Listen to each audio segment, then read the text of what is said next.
নমস্কার বন্ধুরা, আজকে আমি রান্না করে দেখাচ্ছি মানকচু বাটা দিয়ে কাতলা মাছ।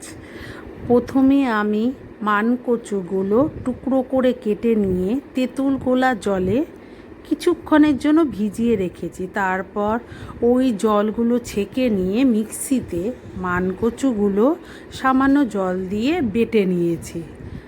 কড়াইতে তেল গরম করে তাতে নুন হলুদ দেওয়া কাতলা মাছগুলো এপিট ওপিট করে ভেজে তুলে নিয়েছি। ওই তেলে চিংড়ি মাছ দিয়ে নুন হলুদ যোগ করে চিংড়ি মাছগুলো ভেজেও তুলে নিয়েছি। তারপর প্যানে আরও সামান্য একটু তেল যোগ করে নিয়েছি।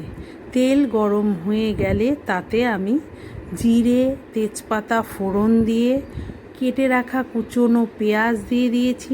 পেঁয়াজ লাল হয়ে ভাজা হয়ে গেলে তাতে রসুন বাটা, কাঁচা লঙ্কা বাটা, আদা বাটা দিয়ে কিছুক্ষণ কষিয়ে নিয়ে হলুদ গুঁড়ো জিরের গুঁড়ো দিয়ে নেড়ে আমি মিক্সিতে বেটে রাখা কচুর পেস্টটা দিয়ে দিয়েছি।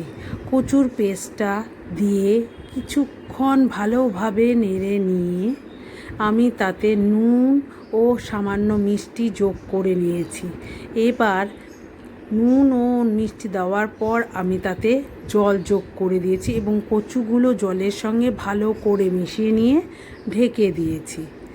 কিছুক্ষণ পর ঝোল ফুটে এলে তাতে আমি ভাজা মাছগুলো ছেড়ে দিয়েছি।